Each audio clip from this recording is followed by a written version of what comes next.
Social networking. To the superficial observer, many social networking sites are the same, but actually if you begin to look at them in even a little more detail, you'll realise that they're quite different. Okay, so some of the things that we've looked at in the notes and the lectures are the fact that, for example, MySpace, it tends to be different, or it's seen as being different by the users to something like Facebook. So MySpace, it can be simply categorised as perhaps being that space where people are going, hey, it's me, it's MySpace, I'm wonderful on here, come and have a look and see how wonderful I am. Whereas the emphasis on Facebook is much more about kind of connectedness and having your network of friends around you, okay, and letting your network of friends and colleagues know what you're doing. And then there are sites like Bebo, for example, which, and Bebo's an interesting one because one of the things it's trying to do is become the hub for your social networking sites. So you can go into a site like Bebo and you can get lots of your updates from other sites and stuff while you're in Bebo. So one of the things that will happen is in these kind of spaces that there's often a feature creep, okay, and different sites may start out with different sets of features, but often if there's a particularly good feature on a site, you know, the other sites will tend to imitate it and emulate it and look at implementing their own versions of it. So it's, in the long run, it's you can often see kind of a merging of the features of these sites, even if they end up differentiating themselves in other ways. One of the problems with these sites is kind of, well, how do you make money from the site? Okay, the sites are all free to use. So to the end user, there's no cost to using these sites. Well, there's no cost in the kind of monetary sense. Okay, I can go to kind of any of all these sites, and I'm not handing over kind of dollars, not handing over money, not handing over sterling, okay, whatever your local currency is, to the sites each time I access them. But I'm investing a lot of time, so there are opportunity costs. Okay. So one of the things that may happen is that a new site may come along and some people say it's particularly cool, and there's always the danger that people may sort of jump ship en masse. You know, MySpace, the place to be, fantastic. Ooh, not very cool anymore, let's all go to Facebook, okay? So there is this problem, but people won't necessarily jump, especially when you've got a site like Facebook, for example, and people invested a lot of time, they've built up their networks, they're using all the different tools and features of the site. So they're socially embedded in the site, even if there's no kind of strict financial cost to being in that site. So there is a danger that people will move between sites, okay, and occasionally sites will implement a new feature that people suddenly, you know, really dislike. Look at the recent fuss about some changes that Twitter made, for example, as to how people get some of the feeds and the secondary reply feeds. But that doesn't mean that people will jump ship en masse. There are values in being on the popular site because there are benefits from the network, okay? Because if you're on a popular site, then you're there, you're in the networks, and the more people that are part of the network, then the more value that network has. But occasionally, there will be a critical mass, there will be a time when things changed. Some commentators have also made the point that kind of each new generation wants to go into its own place, wants its own site. So a possible danger for sites like Facebook is that their very popularity might undermine them.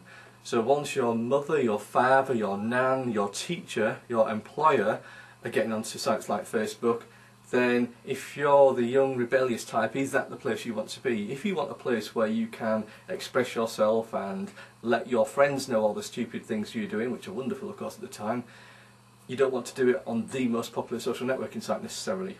Okay? So there's a danger that a new group of people will come along and they'll look at Facebook and it'll be like, well, Facebook, that's the established site. We're going to go to wherever, okay, whatever the next site is that comes along. So there are all these problems. So even something as large as MySpace or as large as Facebook, okay, there were a lot of kind of contradictory forces at work there. So they're established sites, they have big advertising budgets, they have the attraction of being premier sites, but that isn't necessarily enough to keep them at the top of the tree, okay? As we see that, you know, Friends just slipped down and MySpace was really popular and now Facebook's really popular. Things like Bebo are also very popular, or we may look at a site like Orkut, for example, Google's offering, which occupies the space in Brazil and it's really popular over there. Maybe it has a first mover advantage. One of the things that it did have is that for whatever reason Brazilians took to Orkut in large numbers, and then that becomes the place to be, okay, so that gives you that initial impetus.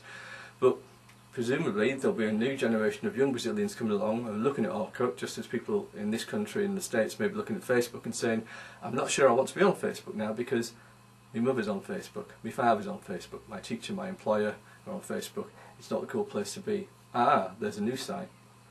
that's the site that I want to be on. Okay, so there's a kind of dynamic at work here, and the difficulty for these sites is kind of, well, how do I make money out of it? Okay, think in terms of an economist. Is like, well, what's the elasticity of demand like for social networking sites? If one site wants to charge you for using the site, okay, and all the other sites don't cost anything, then ceteris paribus, other things being equal, you're probably going to use one of the free sites. Okay, it may be possible that you can charge for some premium services, or that there are other things that you can do. And of course, what the sites have done is try to carve out a different space for themselves to some extent. So MySpace, for example, it's always been very good with music and musicians, and it's got sponsorship deals across that, and that's part of its attraction. Facebook's trying to look at offering really targeted advertising to companies who might want sort of access to that demographic data and look at the use of the site and offer really targeted advertising. And sites like Bebo, for example, have sorted out some nice deals where they've looked at using kind of television and movie tie-ins that works particularly well with their demographic. That's not to say that all the sites don't, to some extent, use all of the techniques, because you're going to use a whole range of techniques. But the key points are that it's a complex, changing, dynamic area, which makes it interesting. In terms of predicting which way things will go, will Facebook always be dominant or something? Very difficult to tell. People might have said that about MySpace at one time, people might have said it about Friendster at one time, or various other sites. Are there any lessons that sites can learn? Well, if we look back even to the relatively recent past and things like the .com era and stuff, which are bubbles, we look back and think about things like AOL, for example, American Online, which used to be a really dominant site. There used to be kind of sort of web portals where you could go and sign up and you kind of got all your services in one place, and you could go out to the wider web. But there were sites where you kind of, it's like an extended walled garden, and many services you could use within that. Facebook in some ways is becoming that kind of site where you can go onto Facebook and you can use all your Facebook communication tools.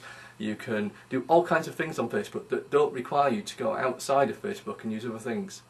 But that might become problematic in itself in due course. Okay, so Facebook will always have to kind of have a look and say, well, where we had all-encompassing sites in the past that are now no longer successful all-encompassing sites, why did people begin to move out? Why did people not like it? Okay, so there are lessons to perhaps be learned from .com history, and there are certainly considerations that people need to give. As to what a new site, a next generation social networking site would look like, it's hard to say.